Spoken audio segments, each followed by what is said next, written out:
এই রবি আমার সব, দমে দমে তন মনে তারি অনুভব। তোমার দুনিয়াতে আমি যেদিকে তাকাই, অথই নিয়ামতে ডুবে আছি সবাই। পাক পাখালির গানে শুনি তসবি কলো রব, তসবি কলো রব। আল্লাহ আমার রব, এই রবি আমার সব। আসসালামু আলাইকুম। আলহামদুলিল্লাহ, আসসালাতু ওয়াসসালামু আলা রাসূলিল্লাহ। প্রিয় দর্শক, আপনারা যারা দেশে আছেন প্রবাসে, সবাইকে জানাই অনেক অনেক প্রীতি ও শুভেচ্ছা। শুরু হলো এনটিভি আয়োজিত এবং লাভ হলো নিবেদিত জুমাবারের লাইভ অনুষ্ঠান আপনার জিজ্ঞাসা। আপনাদের সাথে আছি আমি জাইনুল আবেদিন আজাদ। আর আপনাদের মনে জায়গা প্রশ্নের জিজ্ঞাসার সরাসরি জবাব দিচ্ছেন বিশিষ্ট আলেম ডক্টর মোহাম্মদ সাইফুল্লাহ।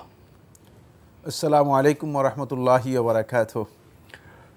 প্রিয় দর্শক, চলুন তাহলে জিজ্ঞাসার আলোকিত ভুবনে আমাদের আজকের প্রাসঙ্গিক আলোচনার বিষয় এহসান। আমরা প্রশ্ন নিচ্ছি। আসসালামু আলাইকুম। প্রিয় দর্শক, পরিচয় দিয়ে প্রশ্ন করুন। আসসালামু আলাইকুম। ওয়ালাইকুম ঢাকা আসসালাম। থেকে মিশু বলছি। জি, আমার প্রশ্ন, রাতে ঘুমানোর আগে আয়াতুল কুরসি পড়ার কোনো ফজিলত আছে কি? দ্বিতীয় প্রশ্ন, মাটির চাপ থেকে বাঁচার জন্য আমরা আল্লাহর কাছে দোয়া করব, কিন্তু কোনো বিশেষ আমল আছে কি যার কারণে আল্লাহ আমাদের মাটির চাপ থেকে রক্ষা করবেন? ধন্যবাদ আপনাকে। প্রথমে ঘুমের বিষয়ে আসি, যে ফজিলত জানতে চেয়েছেন। রাত্রে ঘুমানোর আগে আয়াতুল কুরসি পড়ার ফজিলত তো রয়েছেই, অনেকগুলো ফজিলত রয়েছে। তোমাদের একটি ফজিলত হচ্ছে, কেউ যদি আয়াতুল কুরসি পড়ে ঘুমান তাহলে আল্লাহ সুবহানাহু ওয়া তাআলা সকল প্রকার রাতের অনিষ্ট থেকে তাকে হেফাজত করবেন। আর দ্বিতীয় হচ্ছে, যদি রাতে এই অবস্থা তার মৃত্যু হয় তাহলে তিনি সরাসরি জান্নাতি হয়ে যাবেন। এছাড়াও আয়াতুল কুরসির অনেক ফজিলত রাসূলুল্লাহ সাল্লাল্লাহু আলাইহি ওয়াসাল্লাম বলেছেন, এবং নবী সাল্লাল্লাহু আলাইহি ওয়াসাল্লামের সুন্নাহ যেহেতু কেউ ঘুমানোর আগে আয়াতুল কুরসি পড়া, তা সেই সুন্নাহ অনুসরণ করাই হচ্ছে আমাদের উত্তম। যেই ব্যক্তি মানে তার ঘুমের আগে নবী সাল্লাল্লাহু আলাইহি ওয়াসাল্লামের সুন্নাহে তাআসি করে ঘুমালো, তার হুসনুল খাতেমা হবে। হুসনুল খাতেমা কি? হুসনুল খাতেমা হচ্ছে তার মৃত্যুটা হবে অত্যন্ত উত্তম এবং ভালো মৃত্যু। সুতরাং এর চেয়ে উত্তম ফজিলত বা শ্রেষ্ঠ ফজিলত আর কি হতে পারে? জি, আমরা জানলাম বিষয়টি সম্পর্কে। প্রিয় দর্শক আরেকটি প্রশ্ন করেছেন, মাটির চাপ থেকে বাঁচার জন্য তো দোয়া করবেন, সাথে আপনি জানতে চেয়েছেন কোনো বিশেষ আমল কি আছে? এর জন্য বিশেষ কোনো আমল রাসূলুল্লাহ সাল্লাল্লাহু আলাইহি ওয়াসাল্লামের সহিহ কোনো সনদে আসেনি। তো অবশ্যই আল্লাহ বান্দাগণ আল্লাহ রাব্বুল আলামিনের কাছে দোয়া করবেন, এবং যদি তিনি সত্যিকার মানে তার মৃত্যু যদি ঈমান এবং তাকওয়ার উপর হয় তাহলে আল্লাহ সুবহানাহু ওয়া তাআলা সেটাকে হালকা করবেন, যেটা রাসূলুল্লাহ সাল্লাল্লাহু আলাইহি ওয়াসাল্লাম হাদিস থেকে বোঝা গিয়েছে। আমরা জানলাম বিষয়টি সম্পর্কে। প্রিয় দর্শক, প্রশ্ন নিচ্ছি। আসসালামু আলাইকুম। পরিচয় দিয়ে প্রশ্ন করুন। আসসালামু আলাইকুম ওয়া রাহমাতুল্লাহ। ওয়ালাইকুম আসসালাম ওয়া রাহমাতুল্লাহ। জি, আমার এই দুইটা প্রশ্ন। একটা প্রশ্ন হচ্ছে যে আমার দুইটা ছেলে হাফেজে কোরআন বানানোর চেষ্টা করতেছে। প্রথমে আপনার পরিচয় জানতে চাই ভাইয়া, আপনি কে বলছেন, কোত্থেকে বলছেন? সরি, ভুলে গেছিলাম। আমি ওমর ফারুক, চট্টগ্রাম থেকে। আচ্ছা, চট্টগ্রামের ভাই ওমর ফারুক, এবার আপনার প্রশ্ন করুন। ওই আমার দুইটা প্রশ্ন। প্রথম প্রশ্ন হচ্ছে যে আমার ওই দুই ছেলে হাফেজে কোরআন বানানোর আমি চেষ্টা করতেছি। আলহামদুলিল্লাহ আমার বড় ছেলে হাফেজে কোরআন হয়ে গেছে, ছোট ছেলে ঠিক 10 পাড়ায় আছে। এখন যেটা এই চিন্তা জি, আপনাকে শুনতে পাচ্ছি না, কথা কেটে কেটে আসছে। আমরা এটা বুঝতে পারলাম আপনার এক ছেলে হাফেজে কোরআন হয়েছে, আরেক ছেলে 10 পাড়ায় আছে। আপনার প্রশ্ন কি? প্রশ্ন কি? প্রশ্ন হচ্ছে যে ওই ছেলেটা মানে কাঁচা হয়ে গেছে, এখন করণীয় কি আছে? আর ছোট ছেলেরও ইয়াদ শক্তি একটু কম, এই একটা প্রশ্ন।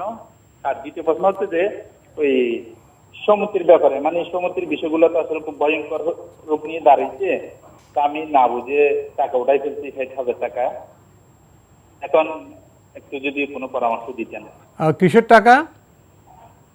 সমিতি এনজিও সংস্থা থেকে আমি কিছু লোন নিয়েছি, কিন্তু এখন দেখা যাচ্ছে যে আসলে এটা সুদ ছিল।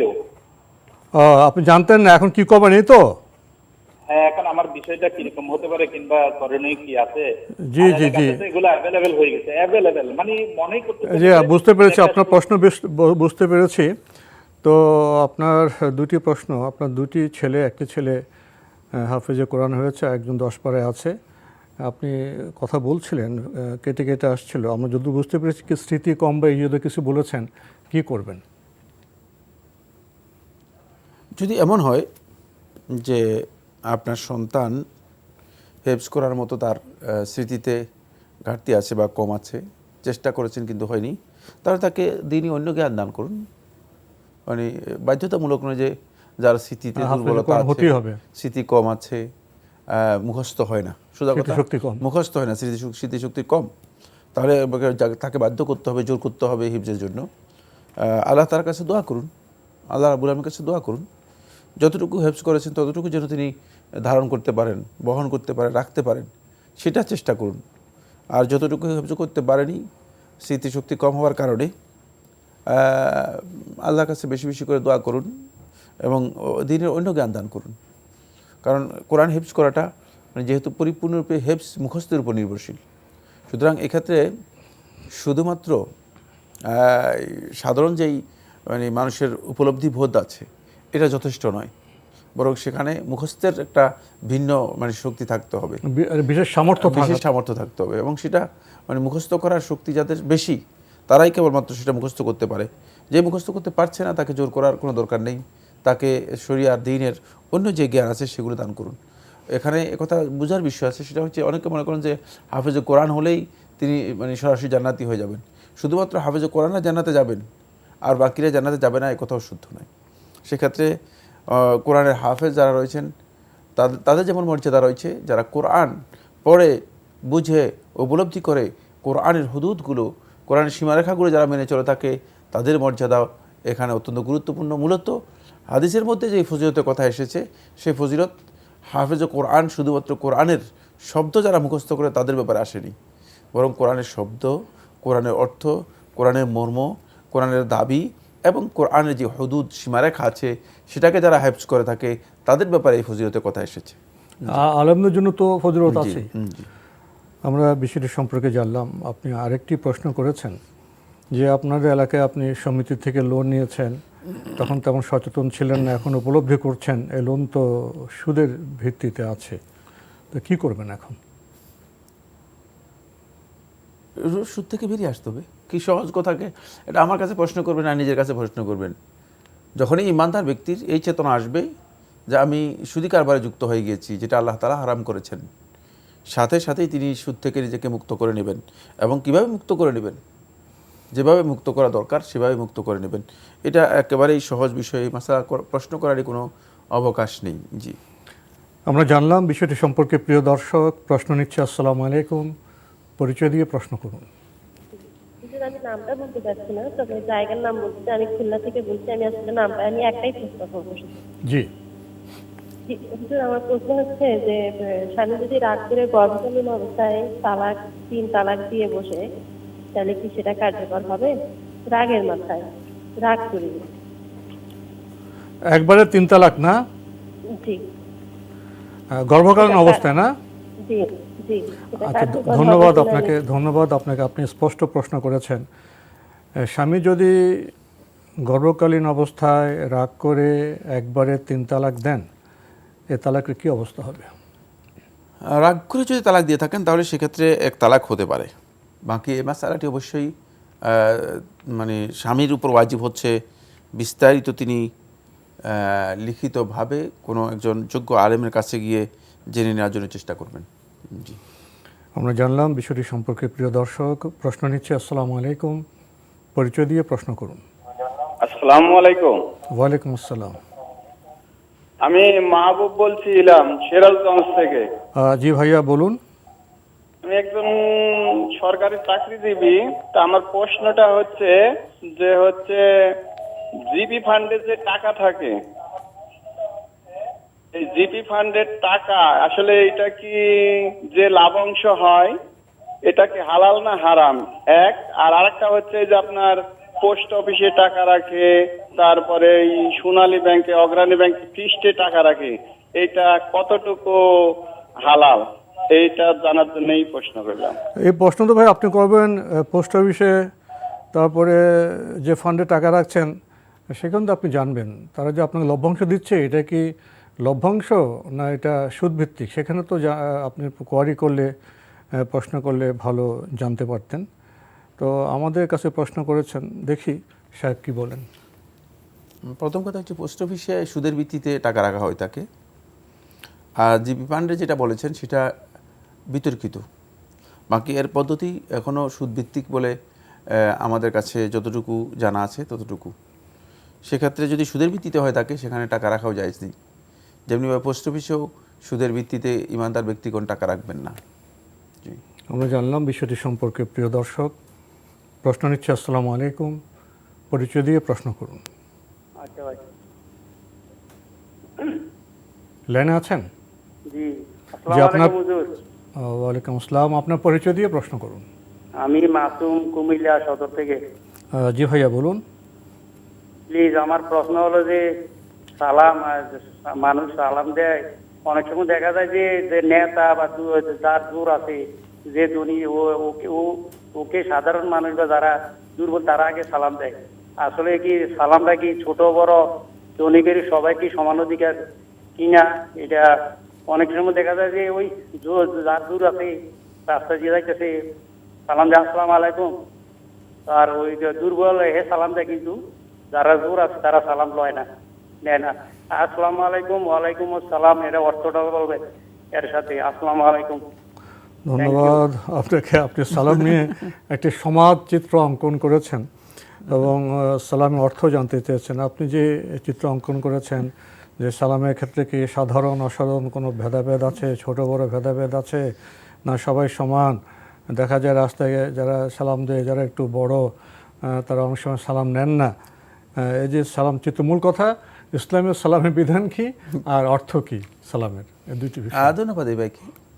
সালামের জন্য ছোট বড় কোনো ভেদাভেদ নেই। সালামের জন্য পরিচিত অপরিচিত কোনো ভেদাভেদ নেই। রাসূলুল্লাহ সাল্লাল্লাহু আলাইহি ওয়াসাল্লাম সহিহ বুখারী হাদিসের মধ্যে বলেছেন ওয়া তুসাল্লিমু আলা মান আরাফতা ওয়া মান লাম তারিফ। তুমি সালাম দিবে যাকে চেনো যাকে চেনো না।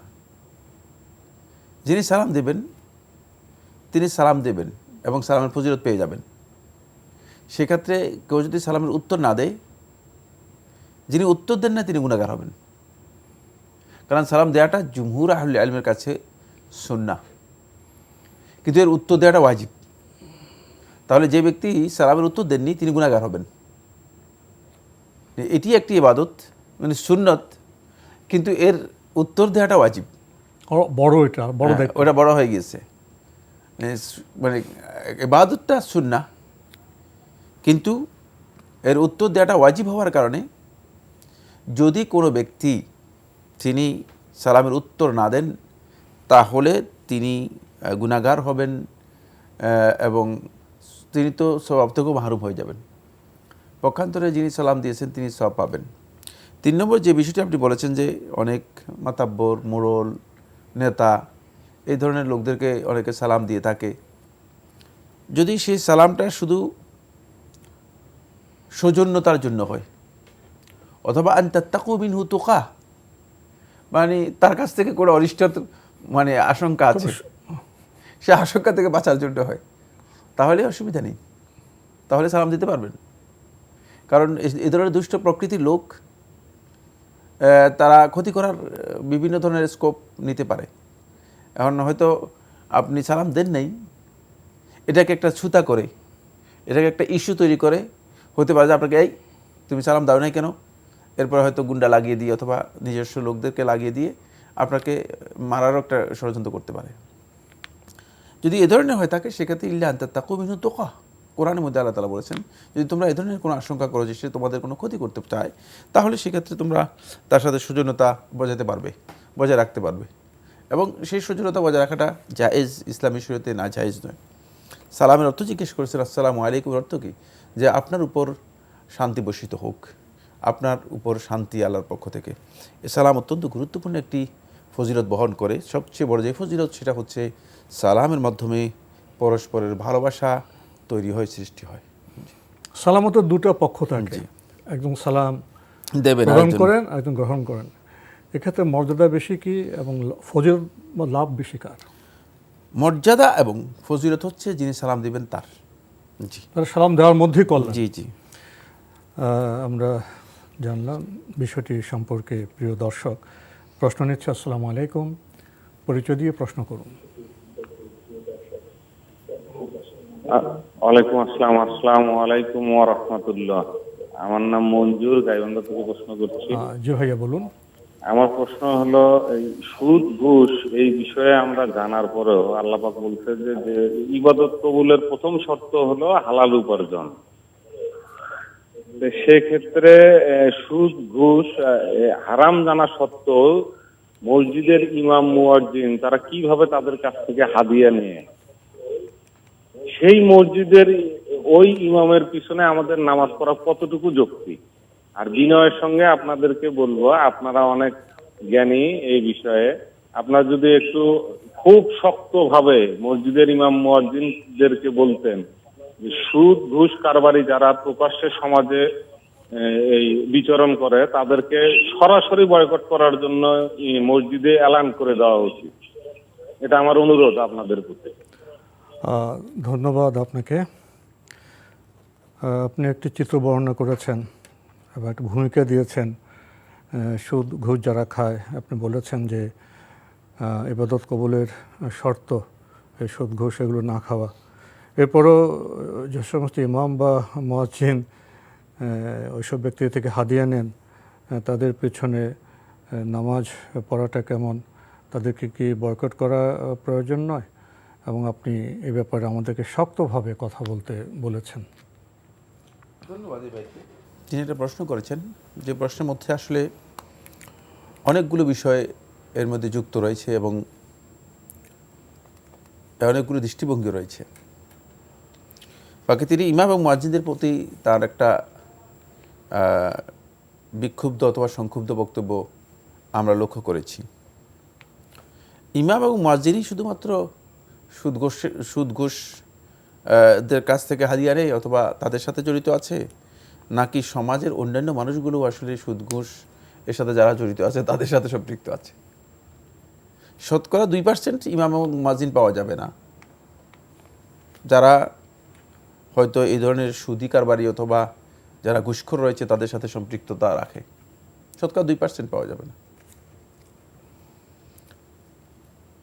হয়তো আপনি যেখানে আছেন সেখানে থাকতে পারে, হয়তো কোনো ইমামের প্রতি আপনার আক্রোশ রয়েছে, তার ব্যাপারে হয়তো আপনি বক্তব্য দিতে পারেন, কিন্তু সুনির্দিষ্ট ব্যক্তির বিষয়কে সমস্ত ব্যক্তির বক্তব্য হিসেবে গ্রহণ চালিয়ে দেওয়া এটা মোটেও বৈধ নয়। বাকি অবশ্যই আপনার এই বক্তব্য যুক্তিভিত্তিক এবং যথেষ্ট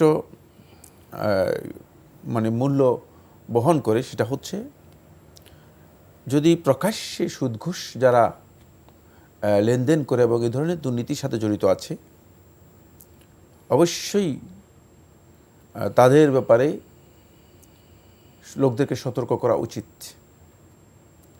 কিন্তু সেক্ষেত্রে কি ব্যক্তির নাম ধরে সতর্ক করবে, নাকি আসলে এই ধরনের কাজ থেকে মানুষদেরকে বিষয়ের নাম ধরে বিষয় থেকে মানুষদেরকে সতর্ক করবে? নবী সাল্লাল্লাহু আলাইহি ওয়াসাল্লামের সুন্নাহ এবং হাদি হচ্ছে সুনির্দিষ্ট ব্যক্তিকে সেখানে তাশহীর করা নয়, তাকে এখানে পরিচয় করে দিয়ে অপমান করা নয়, বরং এখানে কাজ হচ্ছে এই কাজগুলো থেকে, মন্দ কাজগুলো থেকে মানুষদেরকে কঠিনভাবে বিরত রাখার জন্য আহ্বান জানাবে, লোকদেরকে বলবে। অবশ্যই মসজিদের মিম্বরগুলোতে আমি যতটুকু জানি সুদ এবং ঘুষের বিরুদ্ধে আমাদের উলামায়ে কেরামগণ, আমাদের খতিবগণ ব্যাপকভাবে বলেন। এমন কথা বলেন যেগুলো হয়তো অনেক সময় দেখা যায় যে বলাটা সঙ্গত নয়, এরকম কঠিন কথাও বলেন। তো তারপরেও যদি আপনি বলেন যে আরও কঠিন করে বলার জন্য, তাহলে আপনি সেটা, আমার মনে হচ্ছে যেন আমাদেরকে সেটা আপনি ড্রাফট করে দিতে হবে যে কীভাবে আরও কঠিন করা যায়। কঠিন কথা তো আল্লাহ তাআলাই বলে দিয়েছেন। সুদের ব্যাপারে আল্লাহ তাআলা বলেছেন যে ওয়াইন লাম তাফআলু, যদি তোমরা সুদ থেকে ফিরে আসতে না পারো, ফা'দানু বিহারবিন মিনাল্লাহি ওয়া রাসূলিহি, আল্লাহ এবং তার রাসূলের পক্ষ থেকে তোমরা যুদ্ধের ঘোষণা দাও। এর থেকে কঠিন কথা আর কি এর চেয়ে হবে? কঠিন আর কি হবে? এই কঠিন কথাগুলো তো আমাদের লোকেরা বলছে এবং আমরাও বলছি। আর আপনি কি বলতে চাচ্ছেন? এরপর আপনি এই কঠিন কথা বলবেন যে আপনারা মসজিদে আসলে আপনাদের পা ভেঙে দেব, এই ধরনের বক্তব্য কি দিতে পারবে একজন ইমাম বা খতিব? তার কি আদৌ কি এই ধরনের কোনো মানে সামর্থ্য আছে অথবা শক্তি আছে সমাজের মধ্যে, বা মসজিদের মধ্যে প্রযোজ্য কিনা, উপযুক্ত কিনা, সেটাও তো জানতে হবে। ঘুষখোরের ব্যাপারে কি কথা বলেছেন? আর রাশি ওয়াল মুরতাশি কেলাহুমা ফিন্নার, দুদকের বার্তা। যে হ্যাঁ মানে এত কঠিন কথা বলা হয়েছে, যে ঘুষ জাহান্নামে দেবে, বলা যে হয়েছে। ঘুষ নেবে। যে ঘুষ দেবে বা ঘুষ দিবে, জাহান্নামের কথা বলা হয়েছে। এর চেয়ে কঠিন শব্দ আর কি আছে? এর চেয়ে কঠিন কোনো কথা আছে? কিন্তু সমস্যা হচ্ছে সেখানে নয়, সমস্যা কঠিন বক্তব্যের মধ্যে নয়, সমস্যা হচ্ছে আমাদের অন্তরের মধ্যে। আসলে আমাদের অন্তরগুলোতে তালা লাগিয়ে গিয়েছে, ফলে এই ধরনের নসিহতগুলো আমাদের মধ্যে কাজই করে না। এই কারণেই আমরা সমস্যাগ্রস্ত হয়েছি। তারপরে আপনি আমাদের অনুরোধ করেছেন, আমরা এটাও বলতে চাই যে আমাদের ইমাম এবং খতিব যারা রয়েছেন তারা যেন এই ব্যাপারে আরও সতর্কতার সাথে ভূমিকা পালন করে থাকেন এবং লোকদেরকে সতর্ক করতে পারেন। কিন্তু আপনি বলেছেন যে যে ধরনের ইমাম হাদিয়া নিয়ে থাকেন এদের পেছনে আমরা সালাত আদায় করবো কিনা। যদি সুনির্দিষ্ট কোনো ইমামকে আপনি মনে করেন যে তিনি কোনো হারাম কাজের সাথে জড়িত আছে অথবা কোনো হারামকে সহযোগিতা করতেছে, তাহলে তার পেছনে সালাত আদায় না করলে আপনার কোনো অসুবিধা নেই। আপনি তার পেছনে সালাত আদায় না করলে কোনো অসুবিধা নেই, আপনি সালাত আদায় না করলেও না করতে পারেন। কিন্তু হয়তো ইমাম সাহেব একজন ব্যক্তির কাছ থেকে কোনো কারণে হাদিয়া নিয়েছে অথবা সেই ব্যক্তি তাকে হাদিয়া দিয়েছে, এই কারণে তার পেছনে সালাত আদায় করা জায়েজ হবে না। পৃথিবীর কোনো আলেম একথা বলেননি, পৃথিবীর কোনো আলেম বলেছেন এটা আমার জানাই নেই। জি। এখন বিকাশ অ্যাপেই পাবেন দেশের প্রথম ডিজিটাল লোন। আমরা তো সমাজে ইনসাফের কথা শুনি, এহসানের কথা শুনি। ইনসাফের চিত্র কেমন আমরা দেখছি, এহসানকে আমরা উপলব্ধি করি, এ বিষয়ে কিছু বলবেন? ধন্যবাদ আপনাকে। অত্যন্ত গুরুত্বপূর্ণ একটি বিষয় এহসান সম্পর্কে আজকে যেই আলোচ্য বিষয়, এটি আমাদের বিশেষ করে ইমানদার ব্যক্তিদের জন্য অত্যন্ত গুরুত্বপূর্ণ। তার কারণ হচ্ছে ঈমান ও তাকওয়ার সর্বোচ্চ গ্রেড হচ্ছে এহসান। তো এই গ্রেডে যদি পৌঁছতে হয় তাহলে অবশ্যই আমাদেরকে এহসানের মৌলিক বিষয়গুলো জানতে হবে। যেহেতু খুবই সংক্ষিপ্ত আলোচনা, আমি শুধু এহসানের স্বরূপগুলো একেবারেই সংক্ষেপে পয়েন্টগুলো শুধু উল্লেখ করব। প্রথম পয়েন্ট হচ্ছে যেটি, সেটা হলো ইবাদতের মধ্যে এহসান হচ্ছে যে আনতা আবুদাল্লাহ কাআন্নাকা তারাহ, যে তুমি আল্লাহ তাআলা ইবাদত করবে এমনভাবে মনে হচ্ছে যে তুমি আল্লাহ তাআলাকে দেখছো। ওয়া ইন লাম তাকুন তারাহ, যদি তুমি আল্লাহকে না দেখো, ফাইন্নাহু ইয়ারাক, আল্লাহ সুবহানাহু ওয়া তাআলা তোমাকে দেখছেন। মানে এই মুড, এই অবস্থানে গিয়ে ইবাদত করা হচ্ছে এহসান ইবাদতের মধ্যে। দ্বিতীয় নম্বর স্বরূপ হচ্ছে দান, অনুদান ও সদকার ক্ষেত্রে এহসান হচ্ছে আপনি আপনার সম্পদ থেকে দিবারাত্রি বিনা হিসাবে দান করবেন, এমনভাবে দান করবেন যে আপনার ডান হাত কি দান করতেছে বাম হাত জানবে না। এটা হচ্ছে দানের ক্ষেত্রে এহসান। এই জন্য রাসূলুল্লাহ সাল্লাল্লাহু আলাইহি ওয়াসাল্লামের ফজিলতের কথা উল্লেখ করেছেন এবং আল্লাহ সুবহানাহু ওয়া তাআলা কোরআনে কারীমের মধ্যে দানের এহসানটাকে আল্লাহ রাব্বুল আলামিন বেশি গুরুত্ব দিয়ে উল্লেখ করেছেন। 3 নম্বর যে এহসানের বিষয় সেটা হলো এহসান হচ্ছে প্রত্যেকটি কাজ সম্পাদন করার ক্ষেত্রে এহসানের একটা বিধান রয়েছে। সেই কাজটাকে সুন্দরভাবে উত্তম প্রক্রিয়ায় পরিপূর্ণরূপে আদায় করার নাম হচ্ছে এহসান। রাসূলুল্লাহ সাল্লাল্লাহু আলাইহি ওয়াসাল্লাম হাদিসের মধ্যে বলেন, ইন্নাল্লাহা কাতাবাল ইহসান ফি কুল্লি শাই, প্রত্যেক জিনিসের মধ্যেই আল্লাহ তাআলা ইহসানকে তোমাদের উপর ফরজ করে দিয়েছেন। সুতরাং যবে করলেও তোমরা ইহসানের সাথে করবে। তোমরা যদি কোনো কিছু নিজেরা কাউকে হত্যা করো তাহলে তোমরা ইহসানের সাথে করবে। মানে প্রত্যেকটা জিনিসের মধ্যেই আল্লাহ সুবহানাহু ওয়া তাআলা ইহসানের বিষয় রয়েছে। এরপর আসছে যে বিষয়টি, সেটা হলো কথা বলার ক্ষেত্রে ইহসান। কথা বলার ক্ষেত্রে ইহসান হচ্ছে আল্লাহ সুবহানাহু ওয়া তাআলা কোরআনের মধ্যে বলেছেন যে কোনো ব্যক্তি যখন কথা বলবে তখন সে অত্যন্ত বিনম্রভাবে সত্য বলবে। এটা হচ্ছে কথা বলার ক্ষেত্রে ইহসান। বির রিফকি ওয়া সিদক, সেখানে নম্র কোমল আচরণ হবে এবং সত্য বলবে, যেটা বলবে সেটা সত্য বলবে, এটা হচ্ছে ইহসান। এরপরে হচ্ছে কারো বক্তব্য খণ্ডন করা অথবা প্রতিকার প্রতিরোধ করা, প্রতিবাদ করার ক্ষেত্রে ইহসান হচ্ছে ইদফা বিল্লাতি হিয়া আহসান, মানে এমনভাবে প্রতিহত করবে যেটা তোমার কাছে মনে হয় যেন তোমার সাথে আচরণ করলে যেভাবে উত্তম আচরণ হয় ঠিক সেভাবেই করার নাম হচ্ছে মূলত ইহসান। এরপরে পরিবারের ক্ষেত্রে ইহসান রাসূলুল্লাহ হাদিসের মধ্যে বলেছেন, যদি পরিবার প্রধান হয়ে থাকে তাহলে পরিবার প্রধানের উপর ইহসান হচ্ছে তিনি তার অধীনস্থ যাদের ভরণ পোষণের দায়িত্ব নিয়েছে তাদের ভরণ পোষণের ক্ষেত্রে যথাসম্ভব প্রশস্ত করবে, যথাসম্ভব উদার করবে, মানে বেশি করবে, যাতে করে তাদের উপর কার্পণ্য না হয়, তাদের উপর সংকীর্ণতা না আসে। নিজের সাধ্যে যদি কুলায় তিনি তাদের জন্য খরচ করবেন, নিজে সেটাকে হাতের মধ্যে রেখে দেবেন না। এরপরে গুনাহ অবাধ্যতার ক্ষেত্রে ইহসান হচ্ছে যদি কোনো ব্যক্তির তার ইচ্ছার বাইরে কোনো গুনাহ বা অপরাধ হয়ে যায় তাহলে তিনি তাৎক্ষণিকভাবেই আল্লাহ রাব্বুল আলামিনের কাছে তওবা করবেন, এটা হচ্ছে ইহসান। তাহলে এই তওবার মাধ্যমে তিনি সেই গুনার যে অপরাধ আছে সেই অপরাধ থেকে নিজেকে গুটিয়ে আনতে পারবেন। এই জন্য আল্লাহ সুবহানাহু ওয়া তাআলা বলেছেন সুম্মা ইয়াতুবুনা মিন কারিব, এরপর তারা আল্লাহ রাব্বুল আলামিনের কাছে তওবা করবে মিন কারিব, একেবারে সামান্য সময়ের মধ্যেই। তারপরে খুলুক, চরিত্র এবং উত্তম ব্যবহারের মধ্যে ইহসান হচ্ছে আপনি ক্রোধকে দমন করবেন, রাগকে দমন করবেন। যে ব্যক্তি রাগকে হজম করতে পারবে, নিজের ক্রোধকে হজম করতে পারবে, সেই মূলত সত্যিকার চরিত্রের ক্ষেত্রে যে ইহসান রয়েছে সেই ইহসানের মান উত্তীর্ণ হবে। এরপরে মানুষের সাথে উঠা বসা চলাফেরা এর ক্ষেত্রে ইহসান হচ্ছে আল আফু আনিন নাস, মানুষদেরকে ক্ষমা করে দিবেন, ক্ষমা করে দিলে তাহলে আপনি ইহসান করতে পারবেন। আমরা ইহসানের এই যে স্বরূপগুলো আলোচনা করলাম, এটা এই জন্য আলোচনা করেছি যে কোরআন এবং হাদিসে রাসূলুল্লাহ সাল্লাল্লাহু আলাইহি ওয়াসাল্লাম এগুলোর শ্রেষ্ঠত্বের কথা উল্লেখ করেছেন, এবং ইহসানের এই গ্রেডে যদি কোনো ব্যক্তি পৌঁছতে পারে তাহলে আল্লাহ রাব্বুল আলামিন তাদের জন্য জান্নাতের প্রতিশ্রুতি দিয়েছেন। আপনি যেভাবে ইহসানের ব্যাখ্যা করলেন তাতে তো আমরা উপলব্ধি করলাম জীবনযাপনের সর্বক্ষেত্রে সর্বোত্তম যে আচরণ, কাঙ্ক্ষিত যে আচরণ, সেটা তো ইহসান। জি, তাহলে ইহসানের গুণে গুণান্বিত হলে সে মানুষ তো একবার একটা সুন্দর পরিপূর্ণ মানুষ হয়ে যাবে। জি। তো আমরা তো ইহসানের গুণে গুণান্বিত হতে চেষ্টা করব। প্রিয় দর্শক, আসুন না আমরা আজকে থেকে চেষ্টা করি, আল্লাহ আমাদের কোথায় নিয়ে যান সেটা আমরা দেখি। আমরা প্রশ্নে যাব। আসসালামু আলাইকুম। প্রিয় দর্শক, পরিচয় দিয়ে প্রশ্ন করুন। আসসালামু আলাইকুম। ওয়ালাইকুম আসসালাম। জি, আমি খুশিদা বেগম বলছিলাম ঢাকা থেকে। জি বলুন। জি, আমার তিনটা প্রশ্ন। দুটো প্রশ্ন করুন। আচ্ছা, দুটো প্রশ্ন বলি ভাই। ভাই, কিছুদিন আমাদের প্রথম দফা থেকে আইসি কুস্তি করা যাবে? বিতরণ আমাদের প্রথম রাকাতে আইসি কুস্তি। ও আয়াতুল কুরসি। জি। আর একটা প্রশ্ন হচ্ছে যে ভাই, আমি কোরআন তেলাওয়াত করি, একবার অর্থ সহ আর একবার এমনি আরবিতে পড়ি। আপনি কোরআন তেলাওয়াত করেন অর্থ সহ না? অর্থ সহ এক খতম দিই, আবার আরবিতে আর এক খতম দিই, এবং নিয়মটা আমার হচ্ছে আপনি আরবিতে খতম দেন? আরবিতে এক খতম দিই, পরে আবার শেষ করি অর্থ সহ আর এক খতম দিই। আচ্ছা আচ্ছা আচ্ছা, ধন্যবাদ আপনাকে। তো আপনার প্রথম প্রশ্ন, বিতরের প্রথম রাকাত থেকে আয়াতুল কুরসি পড়তে পারবেন?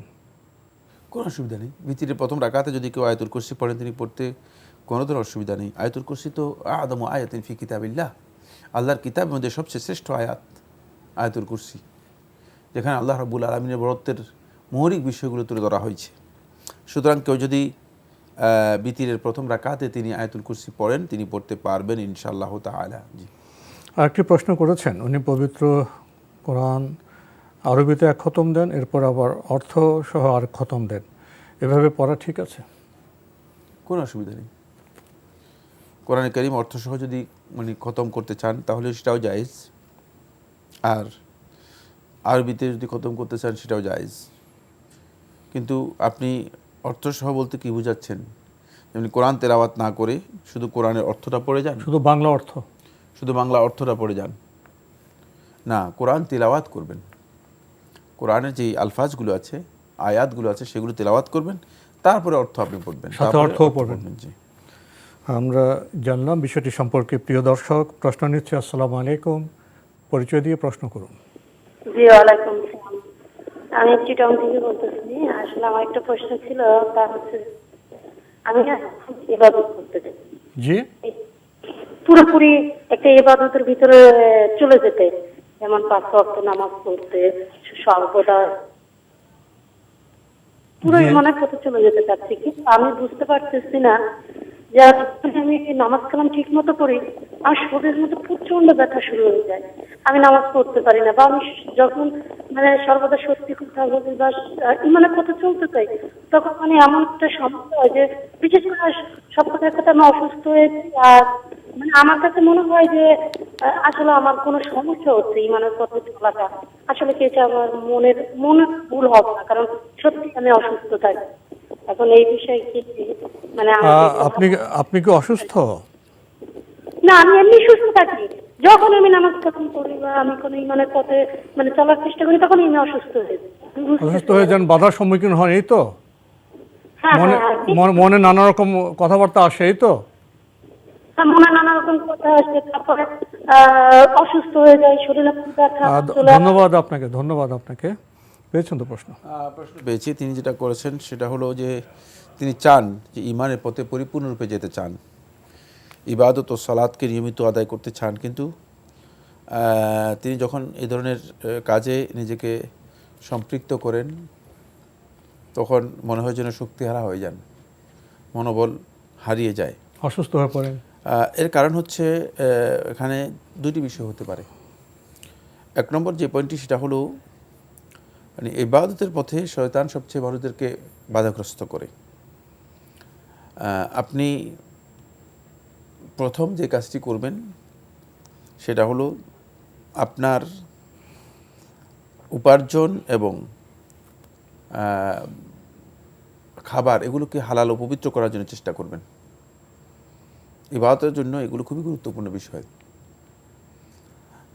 তাহলে সেক্ষেত্রে আপনি যদি হালাল ভক্ষণ করে থাকেন আপনি ইবাদতের জন্য তৌফিক পাবেন। 2 নম্বর হচ্ছে আল্লাহ রাব্বুল আলামিনের কাছে ইবাদতের জন্য শক্তি কামনা করবেন, দোয়া করবেন বেশি বেশি করে, যেন আল্লাহ সুবহানাহু ওয়া তাআলা আপনাকে ইবাদত পালনের ক্ষেত্রে আল্লাহ রাব্বুল আলামিন সামর্থ্য দেন, শক্তি দেন। এটা আল্লাহ তাআলার কাছে বেশি বেশি করে কামনা করবেন। 3 নম্বর হচ্ছে শয়তানের যে কোনো ধরনের ওয়াসওয়াসা থেকে আপনি আল্লাহ রাব্বুল আলামিনের কাছে আশ্রয় নেবেন, আশ্রয় কামনা করবেন, যাতে করে শয়তানের ওয়াসওয়াসা থেকে আপনি নিজেকে রক্ষা করতে পারেন। 4 নম্বর যে বিষয়টি সেটা হলো মানে যখনই অলসতা এসে যাবে তখনই আপনি মানে নিজেকে এই ক্ষেত্রে বাধ্য করবেন, কারণ নফস মানে যখন নফসকে কোনো কাজের জন্য বাধ্য করা হয় তখন নফস সে কাজে অভ্যস্ত হয়। যেমন কোনো ব্যক্তি যদি সিয়াম পালন করতে বাধ্য করেন তাহলে তিনি সিয়াম পালন করতে পারবেন, আর যদি নফসকে কোনো কাজে বাধ্য না করে নফসকে ছেড়ে দেওয়া হয় তাহলে নফস অবাধ্যতায় চলে যায়। এখানে নফসের অবাধ্যতা মানে এসে গিয়েছে এই জন্য যেহেতু আপনি অনেক বেশি হয়তো নফসকে ছেড়ে দিয়েছেন। নিজের নফসকে নিজের কন্ট্রোলে আনার জন্য চেষ্টা করবেন এবং নফসকে ইবাদতের জন্য বাধ্য করবেন। যদি এভাবে কিছুদিন বাধ্য করতে পারেন তাহলে দেখবেন যে আপনি ইবাদতের পথে আরও অগ্রসর হতে পারবেন, অগ্রগণ্য হতে পারবেন। আর আপনার কোনো মানে শারীরিক কোনো ঘাটতি বা অসুস্থতা আছে কিনা সেটাও ডাক্তারের সাথে পরামর্শ করতে পারেন। আমরা জানলাম বিষয়টি সম্পর্কে। প্রিয় দর্শক, নতুন প্রশ্নে যাচ্ছি। আসসালামু আলাইকুম, পরিচয় দিয়ে প্রশ্ন করুন। আমার নাম ফারজানা আক্তার। আমি প্রশ্ন করব হলো মানে মেয়েদের ঘরের বাইরে গিয়ে যে মানে দাওয়াত, কলেমার দাওয়াত, এটা দেওয়া কি জায়েজ আছে কিনা? আর মানে আমি যদি শিখে এসে বাসার সবাইকে বলি যে এই বলাটা কি আমার উচিত হবে কিনা, মানে বাসার সবাইকে যে বলবো এটা না, আপনি কি বাসার সবাইকে কি বলবেন? মানে কোরআন একজনের কাছ থেকে শিখে এসে হাদিসের একটা কথা শিখে এসে যদি আমি বাসার সবাইকে বলি এটা আমার বলা জায়েজ হবে কিনা, বা ঘরের বাইরে থেকে বের হয়ে অন্য জায়গায় যে আমার এই হাদিস বা কোরআনের সম্পর্কে কিছু আলোচনা করা, কলেমার দাওয়াত দেওয়া, এটা আমার উচিত হবে কিনা, এটা সম্পর্কে আমি জানতে চাচ্ছি। ধন্যবাদ আপনাকে।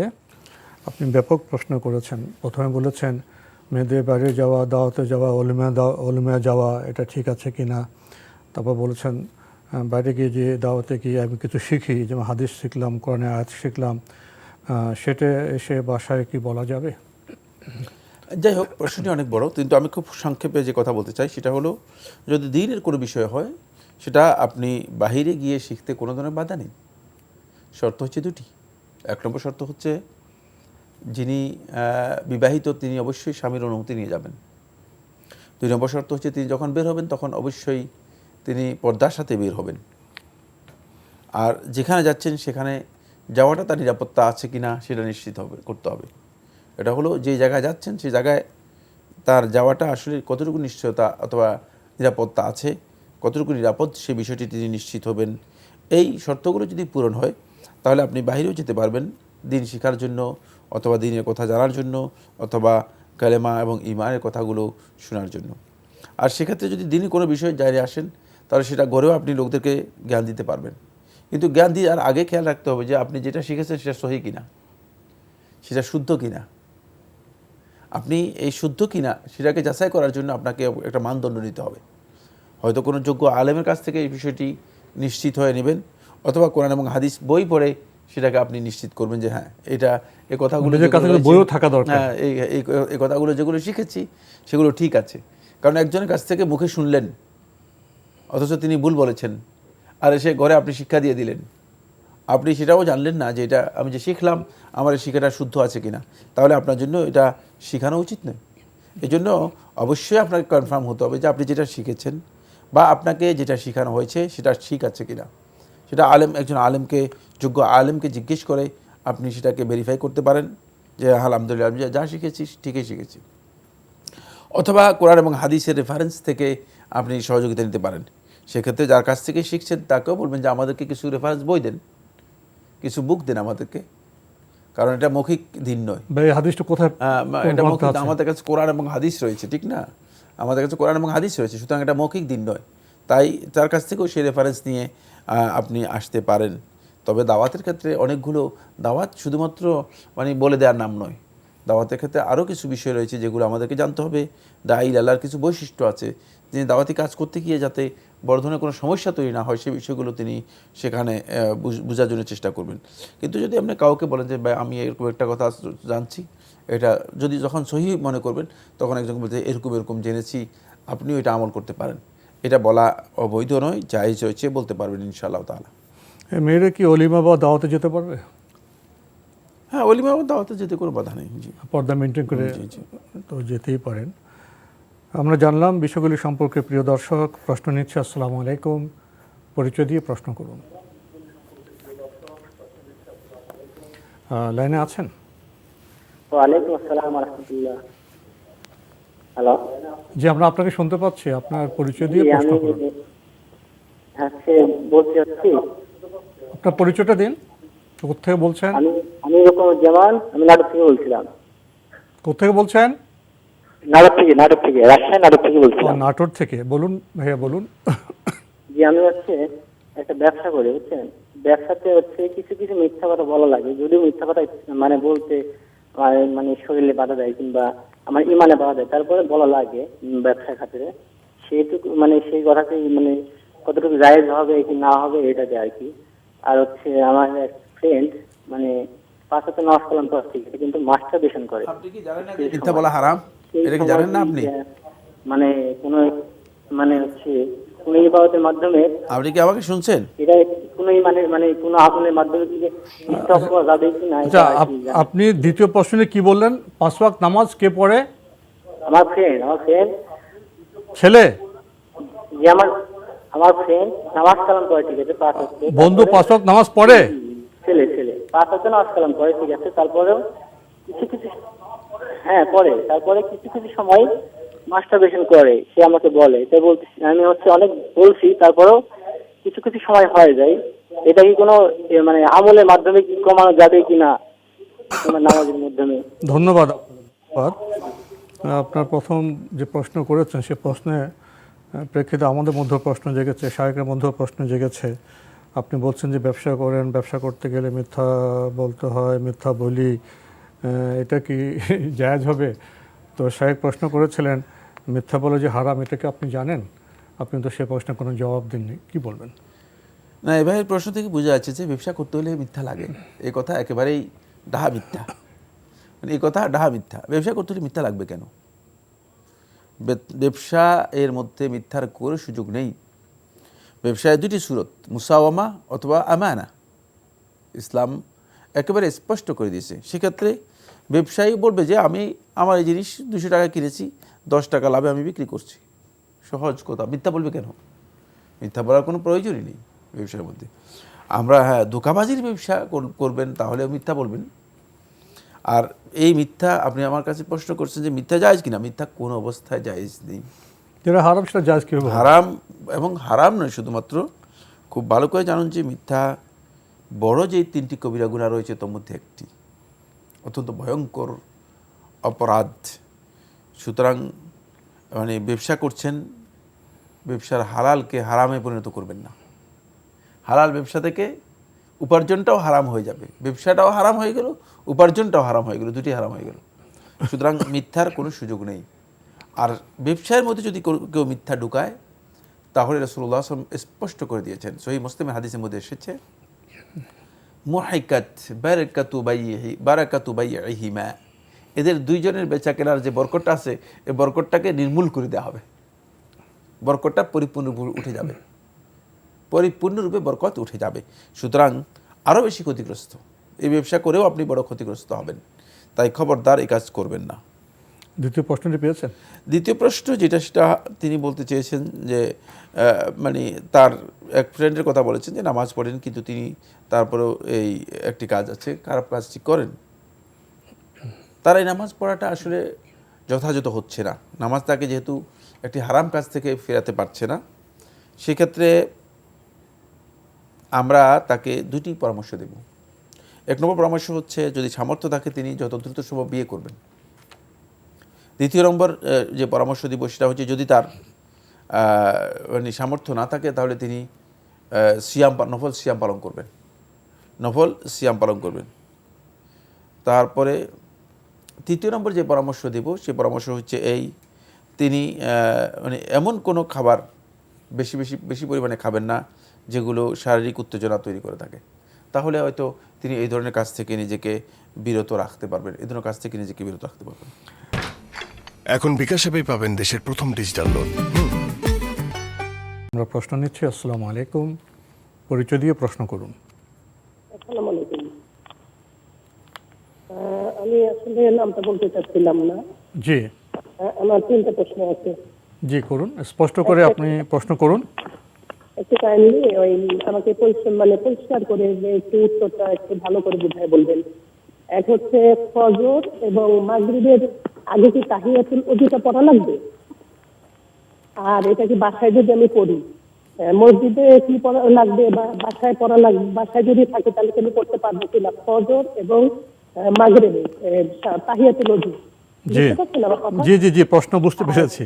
আচ্ছা, 2 হচ্ছে, আমরা তো সাধারণ মানুষ, আমাদের কি তাফসীর পড়া কোরআনের তাফসীর পড়া উচিত না অনুবাদ পড়া উচিত? কোনটা ভালো হয় আমাদের জন্য? আমি একটা অনুবাদ কিনেছি, একটু এটা পড়া কি ঠিক হবে নাকি তাফসীরটা, কোনটায় ভালো বুঝবো আমি? জি ধন্যবাদ। আরেকটু কথা আছে, আরেকটু একটা হজ করার পর অনেক সময় শুনি যে 40 দিন বাসায় থাকা লাগে, এরকম কি কোনো নিয়ম কানুন আছে হাদিস কোরআনে? কি 40 দিন বাসায় কখন থাকা লাগে? হজ করে। আচ্ছা, ধন্যবাদ আপনাকে, আপনি খুব সুন্দর প্রশ্ন করেছেন। প্রথম প্রশ্ন, ফজর এবং মাগরিব সালাতে কি তাহিয়াতুল মসজিদ পড়তে হয়? আর বাসায় থাকলে এর কি অবস্থা হবে? ফজর ও মাগরিবের সালাতে তাহিয়াতুল মসজিদ পড়তে হয় কিনা? হ্যাঁ, মসজিদে প্রবেশ করলে তাহিয়াতুল মসজিদ পড়বেন। আর আপনি বলেছেন তাহিয়াতুল উযু এর কথা। তাহিয়াতুল উযু ফজরের সালাতে যদি কেউ ফজরের ওয়াক্ত হয়ে যাওয়ার পরে উঠেন, আজান দেওয়ার পরে উঠেন, তাহলে তিনি তাহিয়াতুল উযু পড়বেন না, তিনি ফজরের 2 রাকাত সুন্নত পড়বেন। এবং তাহিয়াতুল উযু করার পর একই সাথে নিয়ত করে ফজরের সুন্নাত 2 রাকাত আদায় করবেন। যেমনিভাবে তিনি যদি মসজিদে যান মাগরিবের সময়, তাহলে মাগরিবের সময় 2 রাকাত সুন্নাতের নিয়ত করবেন এবং তাহিয়াতুল মসজিদে নিয়ত করবেন। যদি উযু করে থাকেন তারপরেও তাহিয়াতুল মসজিদ এবং মাগরিবের সুন্নত আদায় করে নেবেন একসাথে নিয়ত করে। আর বাসায় কি অবস্থা হবে? হ্যাঁ, বাসায় একই।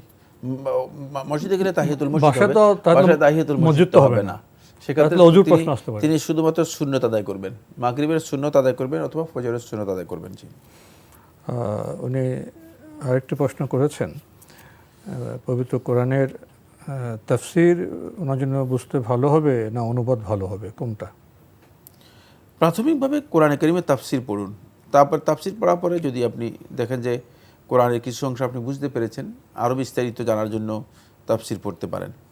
কিন্তু একেবারে প্রাথমিকভাবে যদি তাফসিরে প্রবেশ করেন, হতে পারে যে অনেক বিক্ষিপ্ত বিচ্ছিন্ন বক্তব্যের কারণে মানে আপনি মূল কথাটাই হয়তো তাহলে প্রথমে কি অনুবাদ পড়বেন? প্রথমে যেহেতু অনুবাদ ছাড়া তো আর কীভাবে পড়বেন, প্রথমে অনুবাদ পড়বেন, এরপর তাফসীর, তারপরে তাফসির। আর তাফসীরে তো অনুবাদের সাথে ব্যাখ্যা থাকে, অনুবাদের মধ্যে ব্যাখ্যা রয়েছে এবং অতিরিক্ত মানে কথা স্পষ্ট করার জন্য কিছু কথা যুক্ত করা আছে, যে কথাগুলো আসলেই হয়তো হাদিসের মাধ্যমে এসেছে অথবা রাসূল সাল্লাল্লাহু আলাইহি ওয়াসাল্লাম সাহাবায়ে কেরামদের বক্তব্য থেকে এসেছে। এগুলো মানে এমন কথা হয় যে নিজেরা যুক্ত করে দিয়েছে, কারণ আল্লাহর কিতাবের মধ্যে নিজের বক্তব্য ঢুকানোর কোনো বৈধতা ইসলামে নেই। আরেকটি প্রশ্ন করেছেন, এটা প্রচলন আমাদের দেশে আছে, হজ করে আসলে 40 দিন বাসায় থাকতে হয়, এটা কি ঠিক আছে? না, এবছর সুন্নাহ দ্বারা প্রমাণিত হয়নি। হজ করে আসলে 40 দিন বাসায় থাকতে হবে, বের হতে পারবে না, এ ধরনের কোনো প্রচলন বা এ ধরনের কোনো বিধান নবী সাল্লাল্লাহু আলাইহি ওয়াসাল্লামের সুন্নাহ থেকে আমরা পাইনি। এটি আসলে কারো হয়তো ব্যক্তিগত মানে ইজতিহাদ অথবা কুসংস্কার সমাজের মধ্যে ঢুকে গিয়েছে। হজ করে আসছেন তিনি, তো আর বাইরে গেলে গুনাহ হয়ে যাবে, আর 40 দিন পরে গেলেও তার গুনাহ মানে গুনাহ থেকে বাঁচতে পারবেন। যদি গুনাহ হয় তাহলে 40 দিন পরে গেলেও গুনাহ হবে। যদি 40 দিন আগে যাওয়া যায়, 40 দিন পরে যাওয়া যায়, সুতরাং প্রশ্নই আসে না যে 40 দিন পর্যন্ত তিনি হোল্ড করবেন। জি, এটা তো কোনো সুন্নাহসম্মত কোনো আচরণ না, সুন্নাহ থেকে আসেনি। জি, আমরা জানলাম বিষয়টি সম্পর্কে। প্রিয় দর্শক, প্রশ্ন নিচ্ছে। আসসালামু আলাইকুম, পরিচয় দিয়ে প্রশ্ন করুন। আমরা আপনাকে শুনতে পাচ্ছি, আপনার পরিচয় দিয়ে প্রশ্ন করুন। আমার পরিচয় মোস্তফা কামাল, কুমিল্লা থেকে। জি ভাইয়া বলুন। হ্যাঁ, যেভাবে নামাজ পড়তেন রাসূলুল্লাহ সাল্লাল্লাহু আলাইহি ওয়াসাল্লাম, এই বইটা অধ্যাপক মোহাম্মদ নুরুল ইসলাম মক্কি, হ্যাঁ, এটার মধ্যে বলা আছে যে জানাজার নামাজে পড়তে হয়, কি বলে, সূরা ফাতিহা পড়া ফরজ। কিন্তু এটা তো বলে অনেকে অবাক লাগে, বা কি সূরা ফাতিহা পড়তে হয় না বলে। আর যেখানে ফরজ, তাহলে সবাই তো কালকে একটা জানাজায় গেলাম, ইমাম সাহেবকে বলে দিলাম যে সূরা ফাতিহা পড়া ফরজ, এবং এটা আপনি বলে দেন। আর ইমাম সাহেব নিজেও পড়ে না, এইটা তাহলে ফরজ করা গেলে কি নামাজ হলো? আপনার কোনো প্রশ্ন আছে? আমার একবার প্রশ্ন হলো যে সূরা ফাতিহা, সব নামাজে সূরা ফাতিহা পড়া, সূরা ফাতিহা পড়তে হবে, জি, হ্যাঁ, কিন্তু সেটাও পড়ে না, সেটাও পড়ে না, পড়ার সময়ও দেয় না। জি, ধন্যবাদ আপনাকে। আপনি গুরুত্বপূর্ণ দুটি প্রশ্ন করেছেন। আপনি একটি বইয়ের রেফারেন্সে প্রথম প্রশ্ন করেছেন রাসূল সাল্লাল্লাহু আলাইহি ওয়াসাল্লামের সালাত বা নামাজ। আপনি এক অধ্যাপক নুরুল ইসলাম সাহেবের নাম বলেছেন, সেখানে উল্লেখ করেছেন জানাজা সালাতে সূরা ফাতিহা পড়া ফরজ, কিন্তু আপনাদের এলাকায় পড়া হয় না। এখন কোনটি সঠিক? সূরা ফাতিহা সালাতের মধ্যে আদায় করা ফরজ, এখানে সুস্পষ্ট নস রয়েছে, হাদিস রয়েছে। এখন কে কি করলো এটা আমাদের কাছে দলিল নয়, দলিল হচ্ছে আমাদের কাছে কোরআন এবং হাদিস। যদি কোরআন এবং হাদিসের মধ্যে বক্তব্য পাওয়া যায়, তাহলে কেউ যদি না করে থাকে তার এই কাজটি ভুল, এবং তাদের এই সালাত যদি তারা ইচ্ছাকৃতভাবে সূরা ফাতিহা না পড়েন, তাহলে সালাত হবে কিনা এ নিয়ে প্রশ্ন রয়েছে, প্রশ্নবিদ্ধ হবে। আর যদি না জানার কারণে হয়ে থাকে অথবা ইজতিহাদের কারণে হয়ে থাকে, তাহলে আলেমদের এই বিষয় নিয়ে বক্তব্য আছে। আলেমদের কেউ কেউ ইজতিহাদ করেছেন সূরা ফাতিহা না পড়ার ব্যাপারে, জানাজা সালাতের মধ্যে সূরা ফাতিহা না পড়লেও সালাত হয়ে যাবে, এই ধরনের ইজতিহাদ আলেমদের রয়েছে। যদি কেউ ইজতিহাদের কারণে ভুল করে থাকেন, তাহলে তাদের সালাত হয়ে যাবে মর্মে একদল উলামা কেরাম ফতোয়া দিয়েছেন। সেক্ষেত্রে মানে যিনি সূরা ফাতিহা পড়লেন না ইজতিহাদের কারণে, তাকে জোরাজুরি করার প্রয়োজন নেই, তবে তার কাছে এই মেসেজ পৌঁছানো দরকার যে রাসূলুল্লাহ সাল্লাল্লাহু আলাইহি ওয়াসাল্লাম কিন্তু জানাজার সালাত নয়, সকল সালাতের ব্যাপারেই বলেছেন যে লা সালাতা, কোনো নামাজই নেই সূরা ফাতিহা ছাড়া। সূরা ফাতিহা ছাড়া যেটাকে নামাজ ধরা হচ্ছে, নামাজ মনে করা হচ্ছে, রাসূলুল্লাহ সাল্লাল্লাহু আলাইহি ওয়াসাল্লাম সেটাকে নামাজ মনে করেন নেই, নামাজই বলেন নেই। সুতরাং এই মেসেজ পৌঁছানো এটাও একটা ওয়াজিব কাজ, বাকি যদি কেউ আমল না করে থাকেন সেটা তার ব্যক্তিগত বিষয়। এ নিয়ে তার সাথে হট্টগোল করা, বাড়াবাড়ি করা, এগুলোর বৈধতা ইসলামের মধ্যে নেই। আমরা আমাদের বক্তব্য পৌঁছে দিতে পারি, দায়িত্ব হচ্ছে পৌঁছে দেওয়া। এখন কে আমল করবে কি করবে না, আমলের জন্য তার সাথে জোরাজুরি করা, এটা আমাদের দায়িত্বের অন্তর্ভুক্ত নয়, এটা আমরা করি না। তবে আপনি যে বক্তব্যটি দিয়েছেন জানাজার সলাতে সূরা ফাতিহা পড়ার ব্যাপারে, এটাই বিশুদ্ধ বক্তব্য, এটাই হাদিসের বক্তব্য, সরাসরি হাদিসের বক্তব্য। আরেকটি প্রশ্ন করেছেন পাঁচ ওয়াক্ত সালাতে সূরা ফাতিহা পড়া, একই কথাই, এই জবাব তো আপনার প্রথম প্রশ্নে জবাবে চলে এসেছে। সকল সালাতের মধ্যেই একই মাসালা। জি, আমরা জানলাম বিষয়টি সম্পর্কে। প্রিয় দর্শক, প্রশ্ন নিচ্ছি। আসসালামু আলাইকুম, পরিচয় দিয়ে প্রশ্ন করুন। আসসালামু আলাইকুম, মোহাম্মদ আবু হায়াত সর্দার বলছিলাম পাবনার বেড়া থেকে। জি জি, আমার প্রশ্ন হলো, এই যে আমাদের মসজিদে দেখা যায় নামাজে যখন ফরজ নামাজের আগে যখন একামত দেওয়া হয়, মুয়াজ্জিন সাহেব একামত দেয়, ঠিক তখনই কিছু মানুষ বসে থাকে এবং তারা বলে যখনই হাই আলাস সালাহ বলা হবে একামতে তখনই তারা উঠে দাঁড়ায়। আসলে এই বিষয়টা নিয়ে অনেক মতপার্থক্য আছে এবং অনেক বিতর্ক আছে এবং তারা এটাকে খুব গুরুত্ব দেয়। আসলে এই সম্পর্কে আমি হাদিস এবং কোরআন এই সুস্পষ্ট কোনো হাদিস আছে কিনা একটু জানাবেন। ধন্যবাদ। জি, আর কোনো প্রশ্ন আছে? ধন্যবাদ আপনাকে। পেয়েছেন তো প্রশ্ন? হ্যাঁ, প্রশ্ন পেয়েছি। তিনি বলেছেন যে একদল লোক ইকামত দেওয়ার সময় বসে থাকে, হাইয়া আলাস সালাহ যখন বলা হয় তখন তারা উঠেন, আবার কেউ কেউ কাদ কামাতুস সালাহ যখন বলেন তখন উঠেন। এটা আলেমদের ইজতিহাদ, এখানে কোনো দলিল নেই।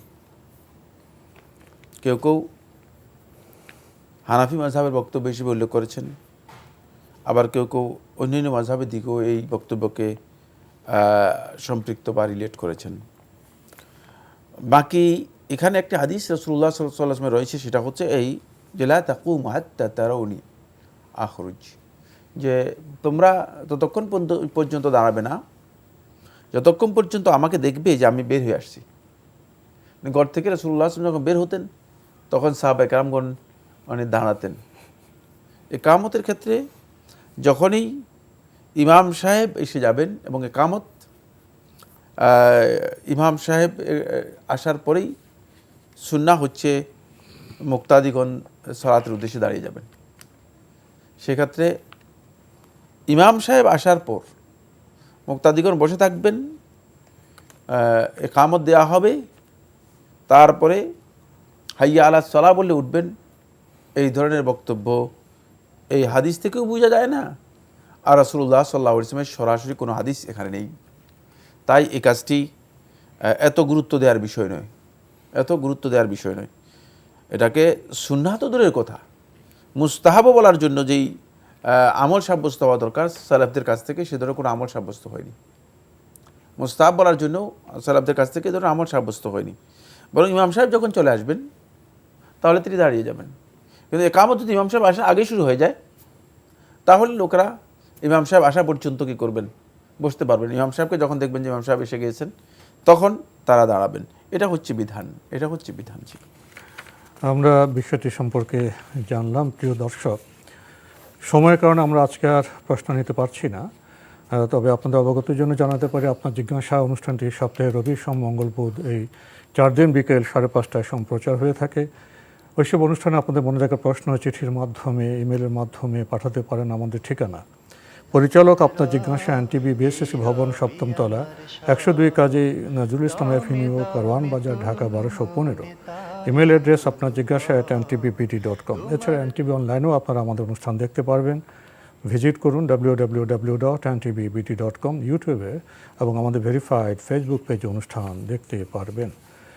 সবশেষে রয়েছে গ্রন্থ পরিচিতি। আমাদের আজকের গ্রন্থের নাম উসওয়াতুল লিল আলামিন, লিখেছেন ডক্টর রাগিব সারজানি।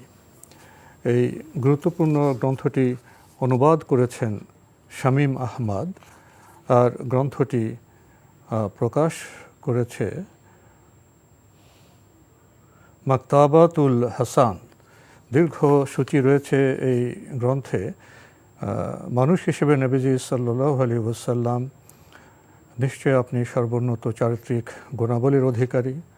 নবীজি সাল্লাল্লাহু আলাইহি ওয়াসাল্লামের আচরণ, নবীজি সাল্লাল্লাহু আলাইহি ওয়াসাল্লাম ও বিভিন্ন প্রকার অধিকার, নবীজি সাল্লাল্লাহু আলাইহি ওয়াসাল্লামের নবুয়তের প্রমাণ, নবীজি সাল্লাল্লাহু আলাইহি ওয়াসাল্লামের কথামালা তাঁর নবুয়তের প্রমাণ, সমস্যা সমাধানে নববী পদ্ধতি, প্রাচীন ধর্মীয় গ্রন্থে নবীজি সাল্লাল্লাহু আলাইহি ওয়াসাল্লামের নবুয়তের সত্যতা সাক্ষ্যসমূহ ও মুসলিমদের সাথে নবীজি সাল্লাল্লাহু আলাইহি ওয়াসাল্লামের আচরণ, আরও অনেক গুরুত্বপূর্ণ বিষয় রয়েছে এই গ্রন্থে। এই গ্রন্থটির আমরা মূল্য আপনাদের জানাতে পারি 980 টাকা মাত্র। যারা গ্রন্থটি পেতে চান টেলিফোনে যোগাযোগ করতে পারেন। Telephone number 01787007030। আবারও বলছি 01787007030। উসওয়াতুল লিল আলামিন, মূল লেখক ডক্টর রাগিব সারজানি।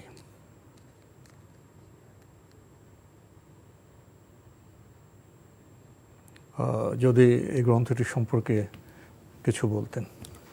উসওয়াতুল লিল আলামিন, এই গ্রন্থটি নবী সাল্লাল্লাহু আলাইহি ওয়াসাল্লামের সিরাত বা জীবনের সাথে জড়িত। নবী সাল্লাল্লাহু আলাইহি ওয়াসাল্লামকে আল্লাহ সুবহানাহু ওয়া তাআলা কোরআনে কারীমে সূরাতুল আহজাবের 21 নম্বর আয়াতের মধ্যে বলেছেন, লাকাদ কানা লাকুম ফি রাসূলিল্লাহি উসওয়াতুন হাসানাহ। আল্লাহ রাসূলের মধ্যেই তোমাদের জন্য উত্তম আদর্শ রয়েছে।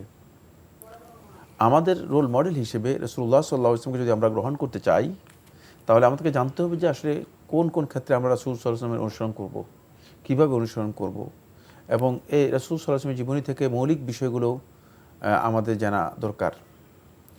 সেক্ষেত্রে যেই দিকগুলোতে রাসূলুল্লাহ সাল্লাল্লাহু আলাইহি ওয়াসাল্লাম অনুসরণ করাটা আমাদের জন্য খুবই গুরুত্বপূর্ণ, যেখানে আল্লাহ রাসূল সাল্লাল্লাহু আলাইহি ওয়াসাল্লাম অনুসরণ আমাদের জন্য অপরিহার্য, সেই দিকগুলোকে সামনে রেখেই মূলত এই ধরনের একটি সংকলন তৈরি করা হয়েছে।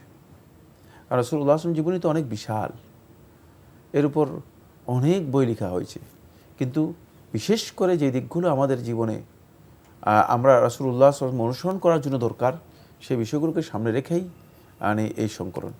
আমরা আশা করব ইনশাআল্লাহ তাআলা যারা এই বইটি রাখবেন তারা আল্লাহ নবী সাল্লাল্লাহু আলাইহি ওয়াসাল্লাম অনুসরণে কী পদ্ধতি অনুসরণ করতে হবে এবং কী কী ক্ষেত্রে আমরা রাসূল সাল্লাল্লাহু আলাইহি ওয়াসাল্লাম অনুসরণ করতে পারবো, সেই দিকগুলো আমরা জানতে পারবো ইনশাআল্লাহ তাআলা। আল্লাহ তাআলা তৌফিক দিন। জি, তো আজকে আমাদের এখানেই শেষ করতে হচ্ছে। আপনাকে অনেক ধন্যবাদ। আপনাকে অনেক অনেক ধন্যবাদ। আমরা প্রত্যয়ের সাথে বলতে পারি, প্রিয় দর্শক, আজকে আমরা খুবই গুরুত্বপূর্ণ একটি গ্রন্থের সাথে আপনাদের পরিচয় ঘটিয়েছি। আমরা তো নিজেদেরকে রাসূল সাল্লাল্লাহু আলাইহি ওয়াসাল্লামের উম্মত হিসেবে বিবেচনা করি, কিন্তু প্রিয় নবীকে আমরা কতটা জানি, তার চারিত্রিক বৈশিষ্ট্য সম্পর্কে আমরা কতটা অবগত। যদি তাকে নাই জানলাম তাহলে তাকে অনুসরণ কিভাবে করব, আর অনুসরণ না করলে আমরা কিভাবে তার উম্মত হব। এমন আত্মজিজ্ঞাসা, আত্মসমালোচনা বোধ হয় খুবই প্রাসঙ্গিক। আমাদের টেবিলে কি আছে নবী সাল্লাল্লাহু আলাইহি ওয়াসাল্লামের জীবনী সংক্রান্ত কোনো গ্রন্থ? যদি না থাকে, আসুন না আমরা এসব গ্রন্থ ক্রয়ের মাধ্যমে আমরা জ্ঞান অর্জন করি, সওয়াব হাসিল করি, জীবনকে আলোকিত করি। দেখা হবে ইনশাল্লাহ আগামী জুমাবার একই সময়ে।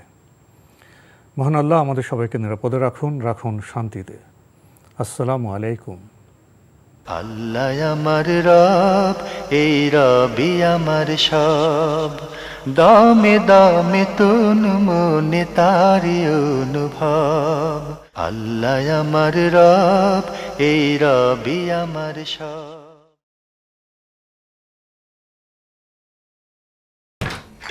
এখন বিকাশ অ্যাপেই পাবেন দেশের প্রথম ডিজিটাল লোন।